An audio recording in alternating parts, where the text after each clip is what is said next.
donde la prioridad era la vía aérea, pero luego de ello, tras una discusión entre rescatistas,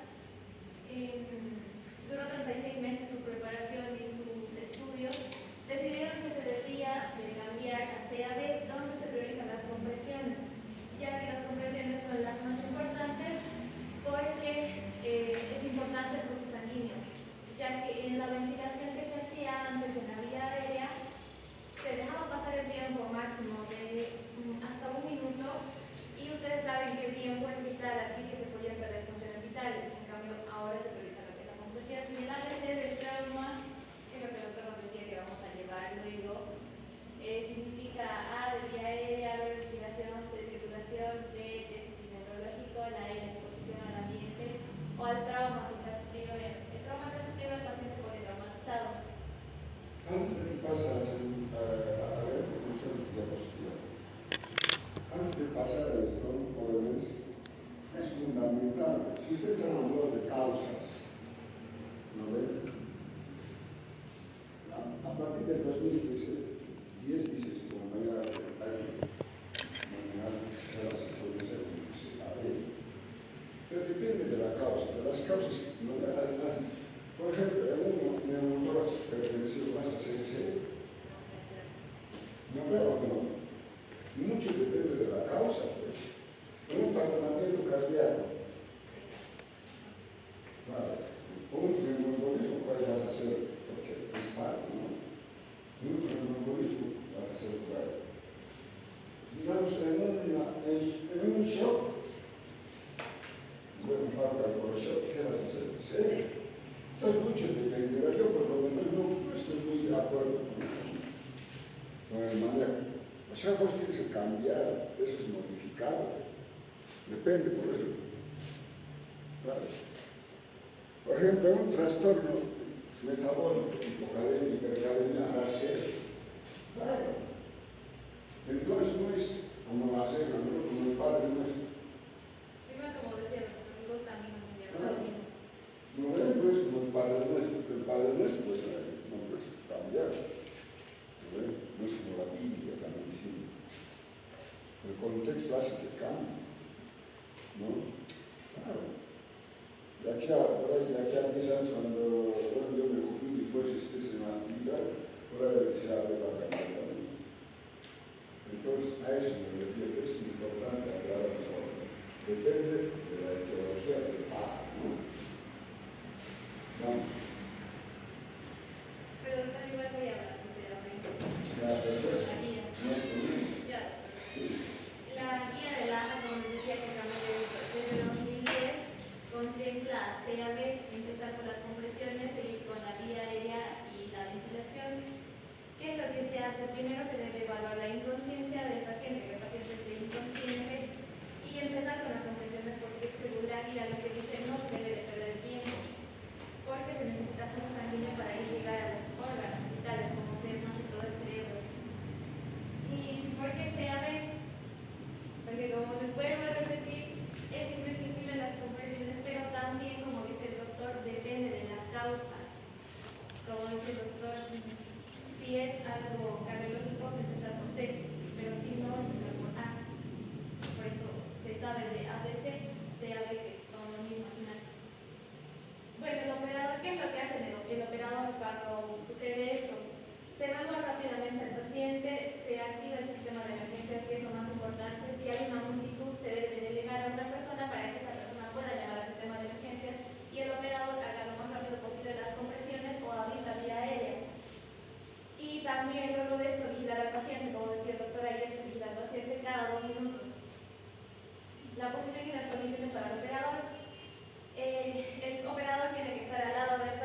que al paciente le hablan, pero también le sacuden para ver si es que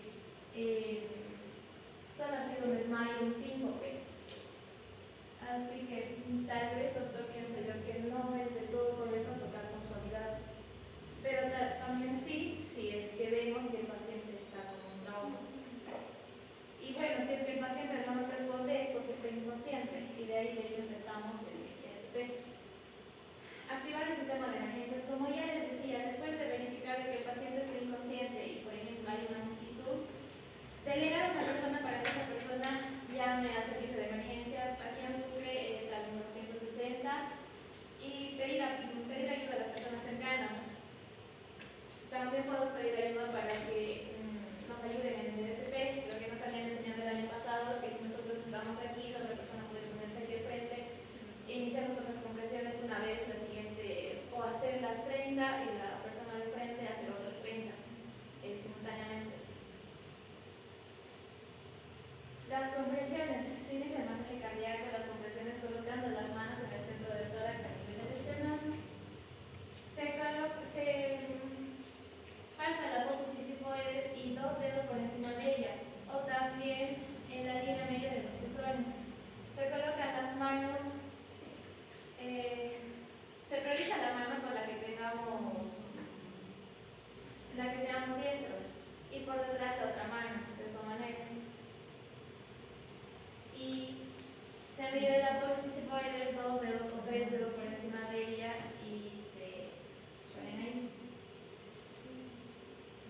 Se realizan 30 compresiones y 2 ventilaciones. La frecuencia debe ser rítmica y debe de ser de 100 a 120 por minuto y debe tener una profundidad de 5 a 6 centímetros en el adulto, 5 centímetros en niños y 4 centímetros en bebés. En niños solo se utiliza el talón de la palma de la mano y en bebés suelen utilizarse los dedos, pero todo depende de la edad, más que todo en niños depende de la edad. Como les decía, la colocación de las manos, varios dedos por encima de las apófisis sifoides, colocar las manos una encima de la otra. Esto es la zona medioesternal. Hay un tip también que nos han enseñado en prácticas de fisiología que podríamos utilizar para el ritmo, una canción de los Biggies de Staying Alive, y no es la única canción que se puede utilizar. También la AJA recomienda utilizar Flaca de Andrés Calamaro, pero en el momento no se pueden poner las canciones, pero más o menos uno tiene que tener la idea de cómo va el ritmo para hacer las compresiones rítmicas, porque las compresiones no pueden ser muy rápidas ni muy lentas, tienen que ser rítmicas. Abrir la vía aérea es la DCABA. Se procede a abrir la vía aérea mediante la maniobra frente-mentón, esto para permitir el paso de aire. Se agarra la frente del paciente, de la víctima y el mentón y se eleva. Y esto lo utilizamos para el voz, para el ver, oír, sentir. Aquí. Esta técnica es imprescindible y solo se utiliza para evaluar la respiración. Ver, observar movimientos torácicos, si se infla o no. El oír los sentidos, los ruidos respiratorios, y el sentir si es que el paciente está respirando. Como les decía, se agarra la frente del mentón, se abre y se siente si el paciente está respirando o no. Y esto solo debe de ser de 5 a 10 segundos. La ventilación, más conocido para nosotros como la respiración boca a boca, es lo que se proporciona aire al paciente para mantener su oxigenación. Se realizan las ventilaciones, como les decía, ventilaciones boca a boca, asegurando la elevación del tórax. Se realizan 2 ventilaciones luego de 30 compresiones y cada ventilación tiene que durar aproximadamente 1 segundo. Para realizar las ventilaciones, se agarra el mentón, se pinza la nariz del paciente para que no salga la nariz el aire por ahí y se hace la respiración boca a boca.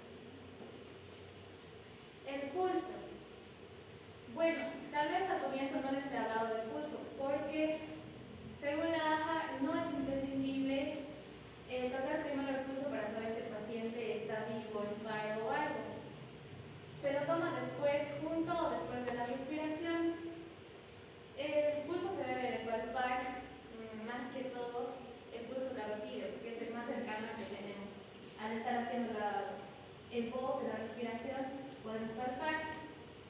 Se toma como referencia a la manzana de Adán a mitad del cuello y se deja deslizar dos dedos y en el borde anterior del externo que vemos el dedo es donde se toma el pulso carotídeo.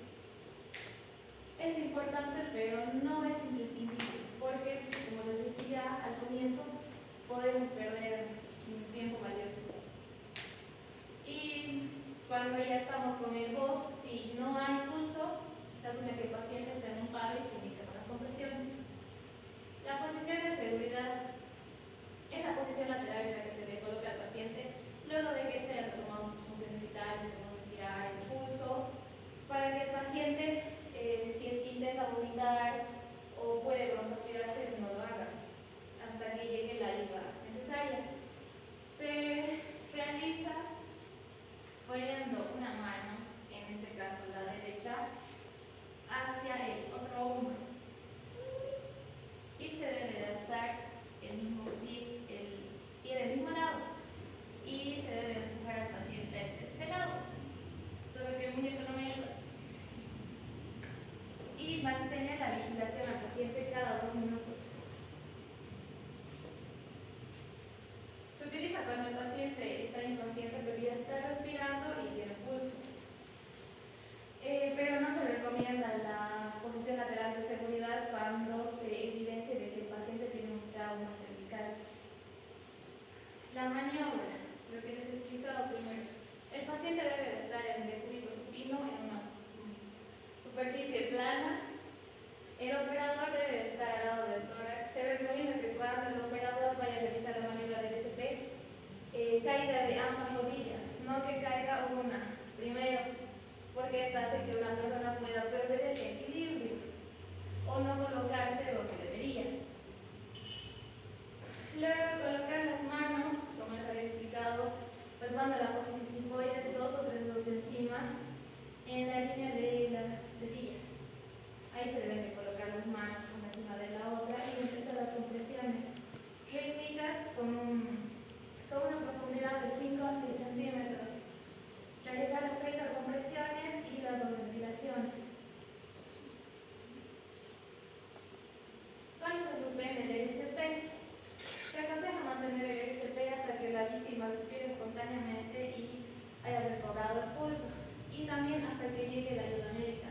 Se puede suspender el RCP pasados los 30 minutos de reanimación. Como les dije, puede haber una persona que nos esté ayudando, nosotros de este lado y nosotros de este lado, haciendo una secuencia para que mientras uno descanse el otro haga y así sucesivamente. Pero como decía ayer el doctor, excepto en casos de ahogamiento o en agua helada, donde la maniobra debe durar mucho más. Y aquí tenemos a la cadena de supervivencia. Esta cadena se compone de 6 eslabones, que es la activación del sistema de emergencia, el ESP de buena calidad, que debe de estar bien hecho, debe mantener la profundidad, las ventilaciones y las compresiones, el desfibrilador en el ESP avanzado, que aquí está. Luego de ello, ya en el hospital, los cuidados post para cardiorrespiratorio, la recuperación, rehabilitación y apoyo. Hasta aquí, no sé si necesitan alguna aclaración. ¿No? ¿Saben volver? Doctora, Una consulta. ¿En los niños también se hacen las compresiones y las respiraciones o solo Ahora 15? vamos a preguntar. ¿cómo? Es esto, las 15. Son 15, no son 30. ¿Esos serían menores de cuántos años? 15. De 11 a 15 decía la bien. Pubertad decía la bien. ¿Y para los niños, para los bebés? ¿Cuántos? Depende, o sea, hoy en día, por ejemplo, estábamos hasta los 14 años sin vivir, ¿no? Porque si no, de 15 minutos. Entonces, a los nos tomamos hasta los 15, hasta los 16.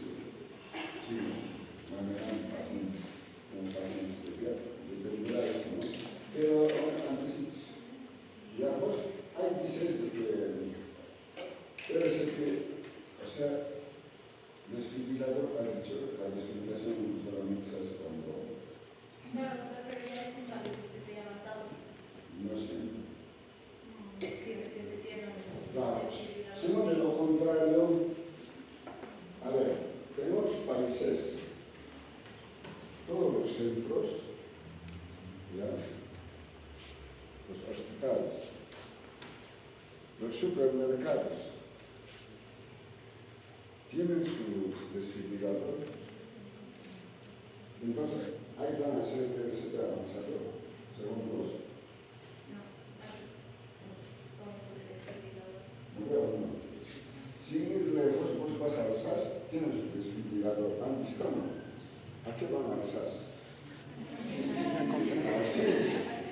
A comer. Entonces, el SAS tiene su desfibrilador. Y así son, por ejemplo, los gimnasios.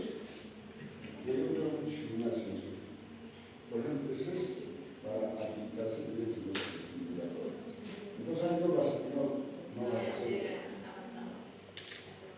Entonces, ayer ya hemos hablado de que se puede hacer en ese tránsito. Corresponde, evidentemente, antes nos decían que era parte de la reanimación avanzada. Hoy en día es, por eso los conceptos no claro, se van modificando. Entonces, si vos vas a ir a otro país, todos los supermercados tienen su desfibrilador. Entonces, ¿qué significa? Que puede ser, entonces, está en el manejo de la ABS de base. Entonces, por ejemplo, en el SAS, es personal de seguridad que hay, personal de seguridad en el SAS. Uno de ellos debe saber de primeros auxilios, ¿no? Del manejo de este entreno.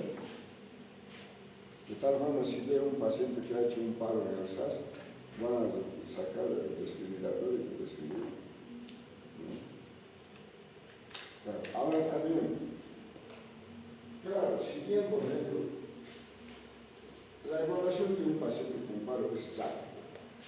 Si lo estoy diciendo es clínico, dura segundos.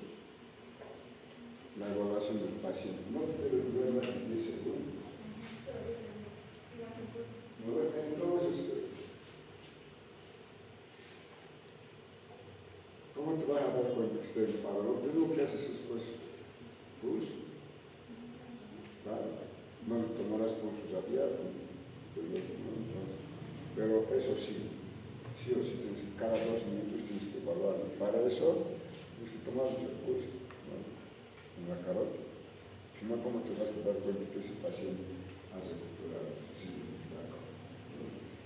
Entonces, la carrera de supervivencia es eso, ¿no? Mucho depende de la posición de seguridad, la secuencia de la reanimación. Está bien, yo creo que está claro, ¿no? Hasta acá, todo lo que ha explicado su compañero, o sus compañeros, ¿no? Que están en la clase. No. Ahora, si hay dudas, aclaramos también, ¿no?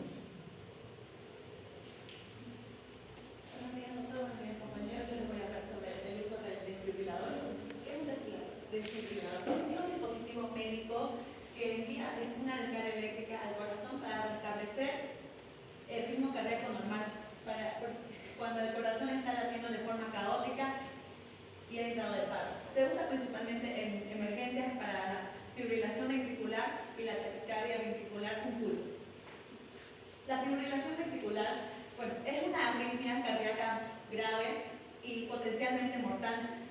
Es la causa más frecuente de paro cardíaco. ¿Qué ocurre? Se generan muchos impulsos eléctricos desordenados en los ventrículos. También las fibras cardíacas vibran en lugar de contraerse. Como habló anteriormente mi compañera, el corazón llega a temblar, o sea que esto impide que llegue sangre a muchos órganos, incluyendo el corazón, incluyendo el cerebro, perdón. Y también el gasto cardíaco cae a cero. Signos en el paciente. Pérdida de conciencia, no hay pulso y no respira o puede respirar anómicamente. ¿Por qué se desfibrila?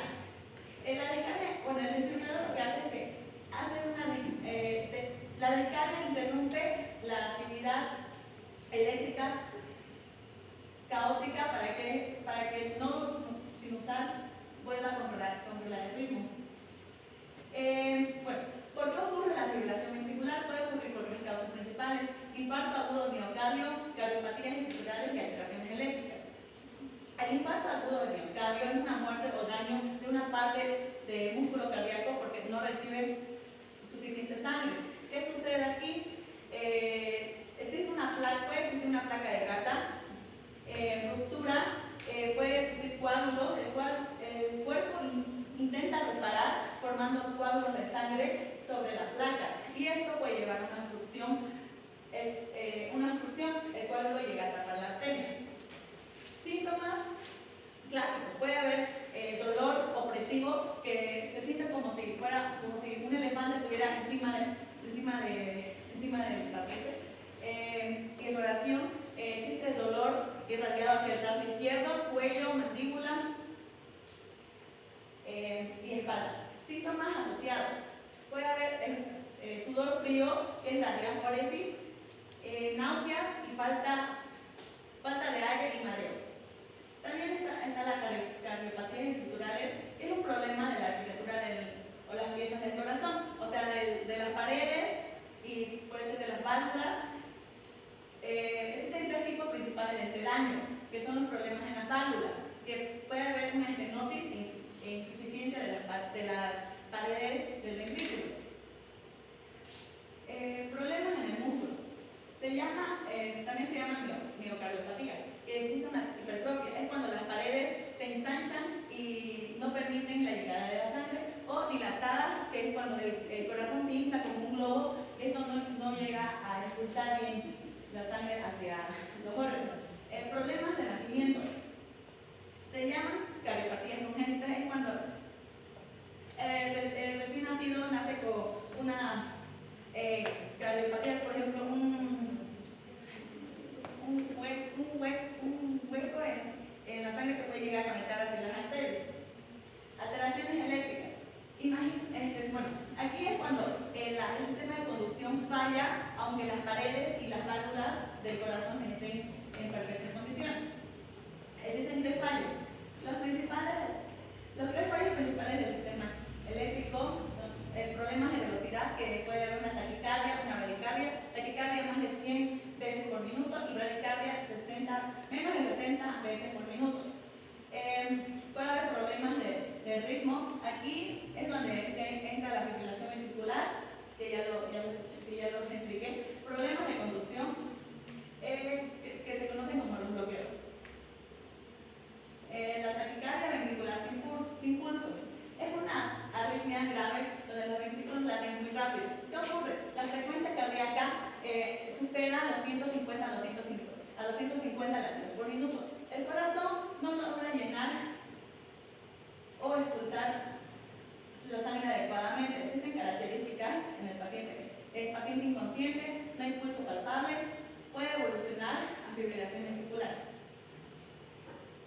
Bueno, aquí les voy a explicar sobre el manejo de la ALS avanzada. Como ya dijeron mis compañeros, mis compañeras, lo primero que se tiene que hacer es reconocer.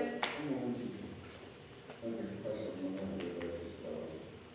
Nos veamos entonces radical de 60 para abajo.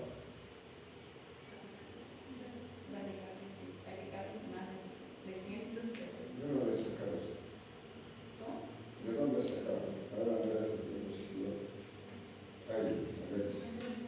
Bradicardia, menos de 60 veces por minuto. ¿De dónde sacar? De los libros, del internet, de todo mezclado, la verdad. Ya está bien, pero yo considero que la bradicardia es de 50 para abajo. Sí, es lo que un promedio de las 60, porque si habían como que depende. ¿No? ¿Qué? ¿Te has inventado? No. Porque tienes la literatura de las estrellas. Claro, en los libros sí, pero también hay diferentes literaturas y ese es el promedio de esos 60 y de esos Lo otro es que un texto, o sea,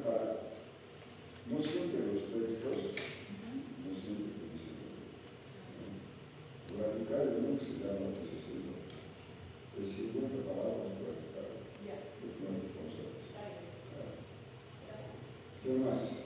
Eh, Vamos a avanzar. Sí, como ya dijeron mis compañeras, el primer paso es reconocer la emergencia. Se debe sospechar de paro cardíaco cuando hay pérdida de conciencia, no responde a estímulos, no respira o respira de forma normal, no tiene pulso.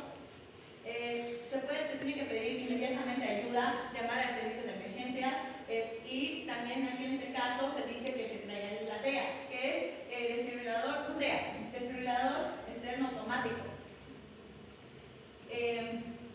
Se inicia con RCP mientras esperamos el desfibrilador. Se realiza RCP de alta calidad, compresiones torácicas en el control del pecho, frecuencia de 100 a 120 por minuto y profundidad de 5 a 6 centímetros, como ya lo mencionó mi compañero.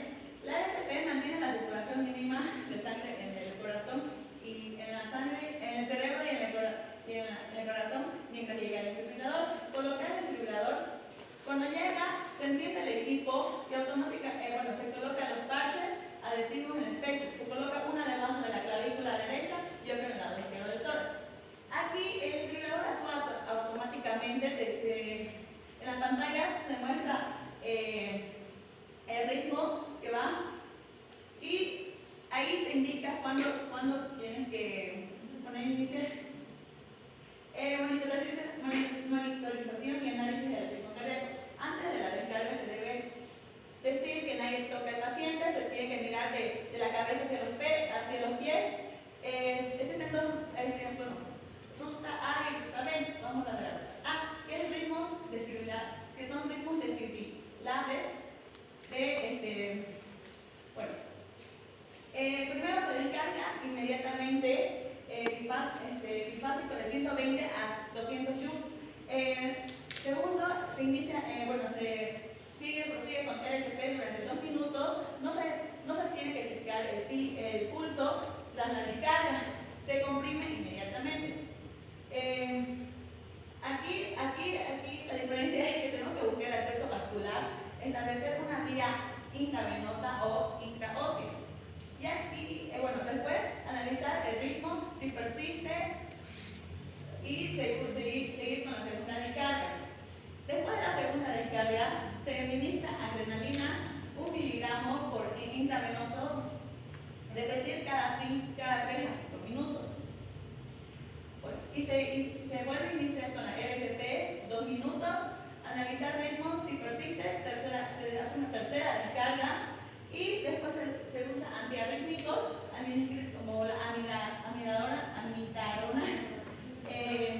300 miligramos, iniciar o lidocaína, que es 1 a 1.5 miligramos por kilogramo. Y aquí está la ruta B, que son para ritmos no desfibrilables. Aquí la diferencia es que esto es causado por una asistolia y una actividad eléctrica sin pulso. El corazón está en silencio eléctrico o tiene ritmo, pero no bombea.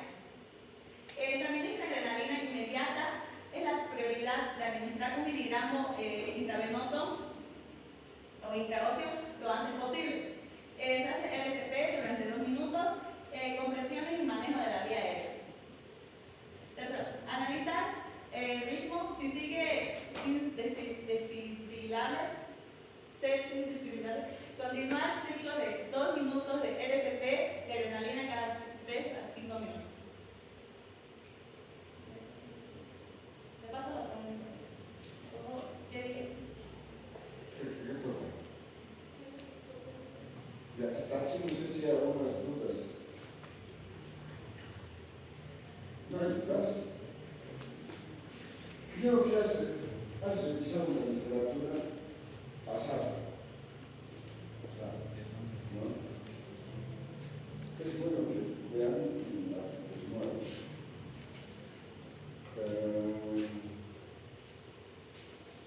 Ella ha hablado de 3 desfibrilaciones. Hoy en día ya no se hace eso. Eso me enseñaban a mí cuando yo era estudiante. A ver, vamos a ver cómo se ve eso. Inicialmente.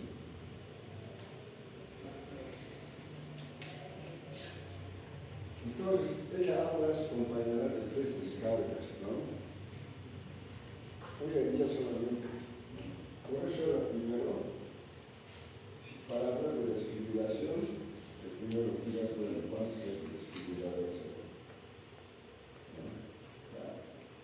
Entonces vos decías, hay automáticos, hay mecánicos, todo, claro. Gracias a Dios, en Bolivia o en Latinoamérica, por ahí yo hablo de Bolivia, ¿no? Yo soy un nativo en Bolivia. Entonces, todavía no hay muchos, no se presenta mucho paro, ¿no? Donde su compañera señora me dice, no, hay que hacer prioridades serias. ¿No? En Bolivia yo creo que va a seguir siendo la prioridad A, justamente por la población que nosotros tenemos, población joven. Claro. Sé lo que hay que hacer. O sea, sé en Europa ya, población, ¿no? Si vos ves la pirámide poblacional, es gente adulta. Entonces, a esos hay que dar prioridad C. Considero que por eso se ha cambiado también los días, ¿no? Pero acá, ¿cuándo has visto? Yo en toda mi vida nunca he visto un paro en la calle. Generalmente eso se da en el área clínica, el paro. O se da en la terapia intensiva, donde estamos a mano con el desfibrilador. ¿No? Mira que yo conozco, por ejemplo, por ahí tienes a todavía en Bolivia están haciendo 3 descargas. Porque yo en el hospital, y eso pues, a no ser que no conozco, el hospital de tercer nivel ya debe tener un desfibrilador. No sé. Hablo, antiguo eso. El problema es que de nada sirve que vos tengas un automóvil de último modelo si no sabes manejar. Entonces, con el desfibrilador automático, solamente se hace una descarga.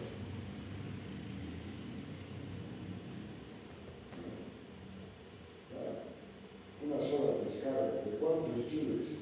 En joules se hace la descarga. Antes a nosotros nos enseñaban, primera descarga 150 joules, segunda descarga 200 joules, tercera descarga 250 joules. ¿No?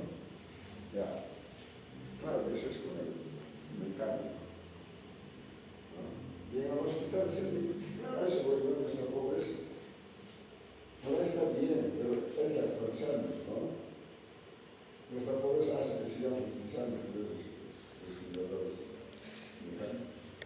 ¿No? ¿Vale? Pero con nosotros no. Por eso yo decía ahorita que traemos 3 tipos de desfibriladores. Entonces hay que dar la cuenta, ¿no? O para que eso más hubiese explicado. No sé si hasta aquí hay dudas. ¿Tenemos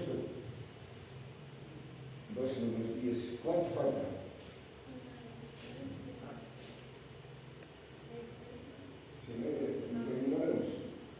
Terminaremos. Vamos, continuamos.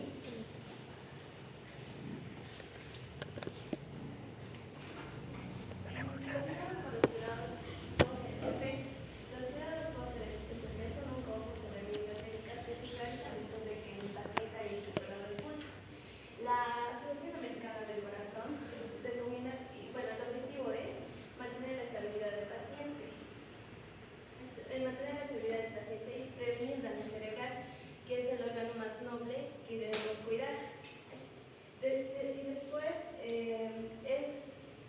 el objetivo también de los cuidados post-SMP, y la más importante, es determinar la causa por la cual ha llegado a tener un paro.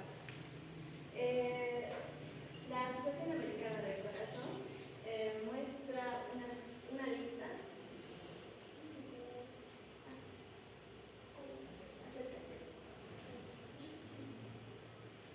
Muestra una determinada lista que debemos cumplir después de que el paciente haya recuperado su pulso, como la oxigenación y la ventilación, monitoreo hemodinámico, manejo específico de la temperatura,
la frecuencia cardíaca, el ritmo cardíaco, o sea, el gasto cardíaco y la perfusión de los órganos. En la perfusión de los órganos, la presión arterial media. Si existe hipotensión, se puede administrar líquidos o medicamentos como la norepinefrina y la dopamina. ¿Cuál es el objetivo del control hemodinámico? Es una adecuada perfusión cerebral y coronaria. Después tenemos el control neurológico. Como les dije, el órgano más afectado es el cerebro. Y lo que se debe evaluar es el nivel de conciencia, la reacción pupilar, las respuestas de estímulos y la escala de Glasser. Que en ahí se mide tres partes. Una es de la apertura de los ojos, que se mide de 1 al 4, si es espontánea o verbal o por un estímulo, y luego se mide el control de los movimientos, y eso mide la escala de Glasser. Esto permite determinar un pronóstico neurológico del paciente. Luego tenemos el control de la temperatura. La Asociación Americana del Corazón recomienda evitar la fiebre después de la reanimación. En algunos pacientes, se recomienda que la temperatura es entre 32 y 36 para proteger el cerebro. El objetivo es reducir el daño neurológico secundario. Después tenemos el control hemodinámico, que se debe evaluar por exámenes de laboratorio. Se debe controlar la glucosa, electrolitos, gases arteriales y la función renal. Esto va a permitir corregir alteraciones metabólicas que pueden empeorar la condición del paciente. Después, como les dije, uno de los más importantes de los objetivos de los cuidados postoperatorios es buscar la causa. Y en la biología teníamos las 6 H's y las 6 T's. ¿Por qué es importante buscar la causa? Para tratarla y que no vuelva a suceder nuevamente. Después tenemos, como les dije, los cuidados intensivos. Tenemos que el paciente generalmente tiene que estar en cuidados intensivos. ¿Para qué? Como intervención continua, manejo de la ventilación y administración de medicamentos. Y tenemos la prevención. Tenemos que tener una monitorización continua. Después de la reanimación, tenemos que hacer una vigilación constante del paciente. Se debe controlar el ritmo cardíaco, la presión arterial, la saturación del oxígeno y la frecuencia respiratoria. ¿Cuál es el objetivo? Determinar arritmias o inestabilidad hemodinámica de forma temprana. Después tenemos los controles de los factores de riesgo. Una de las causas que puede hacer que un paciente entre en paro son los factores de riesgo. Un paciente obeso tiene más probabilidad, un paciente que tenga un colesterol alto, un paciente que no tenga un hábito alimenticio bueno, o un paciente que no tenga una actividad física buena o ejercicio. Se debe controlar eso y para disminuir los riesgos. Después el uso de medicamentos. Después del paro, para prevenir complicaciones, se utiliza medicamentos. Unos ejemplos como la amiodarona para prevenir arritmias, la aspirina para prevenir trombosis y los beta-bloqueadores para ayudar a controlar la frecuencia cardíaca. Después tenemos la identificación y el tratamiento de la causa. Hablamos que uno de los objetivos era identificar la causa, que puede deberse a distintas alteraciones. Y por último, la rehabilitación cardíaca, que es tratar lo que son los factores que predisponen, que es una actividad física supervisada, una educación sobre los hábitos saludables y un control médico periódico. Esto va a mejorar la calidad de vida del paciente y prevenir futuros daños al corazón.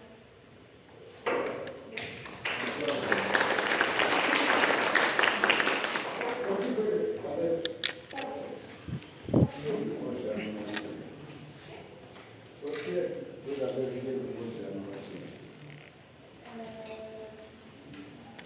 Porque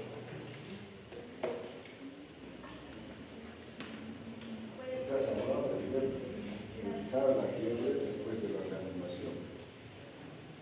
Ya es hablar también de que hay que tener a la paciente de 32 a 36 grados de temperatura de lo posible.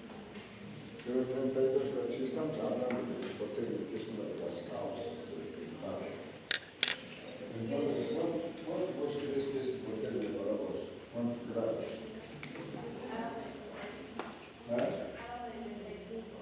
Abajo de 35, estamos hablando de hipotermia, ¿no? 32.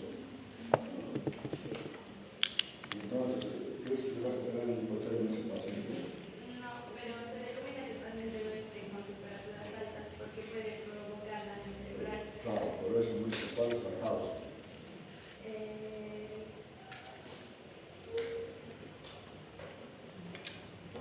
Es el uso excesivo, por ejemplo, de potasio. Hoy en día tenemos, pues, para medir el potasio, la meta de cómo pasa. Usted puede producir un paro. Entonces, si no es un cuadro psicológico, no tiene que ver. Ahora, por eso, la AJA, como dicen ustedes, la señora Andrés, me ha gustado lo que la señora ha dicho, el tema de los bicis, me ha llevado a mis tiempos de directo. Cuando los bicis estaban de moda, ahora quiero que hagan en la práctica, bailando, cantando los bicis, la animación. Pues de todas maneras está bien, ¿no? O sea, hay cosas que un poco hay que analizar. Pero ya les he dicho, yo por lo menos, en la medicina nada está dicho, ¿no? Hipotermia, 32 hipotermias, ¿no? Si saben, de 35 para abajo es hipotermia. Entonces estamos llevando a la paciente a otro lado. Después de que nuestra reanimación, ¿no? Pues ahí no estoy de acuerdo con nada.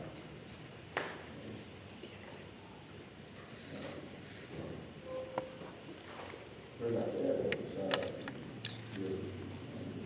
la general también habla de equilibrar pero está muy bien, ¿no? No sé si tiene algo que aclarar, si no, aquí termina la clase. Vamos a adelantar la clase, nos tocaba entrar a lo que es electrolitos, ¿no? Medio interno de electrolitos, trastornos hidroelectrolíticos, trastornos de potasio, ¿no? Trastornos de gases.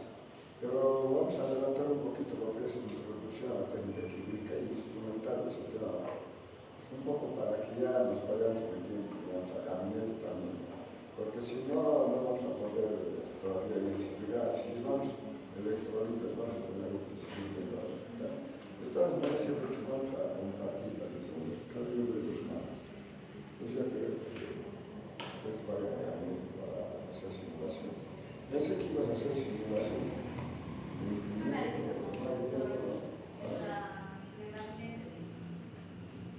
En gabinete vamos a hacer, pero yo no iba a aplazar sino hacia los 30 minutos. Paciente muerta. Me veo, no. Claro. Yo quería verlos examinar, pero después ya, a ver si me aguantaba 30 minutos, si no su paciente, o moría ella o moría el paciente.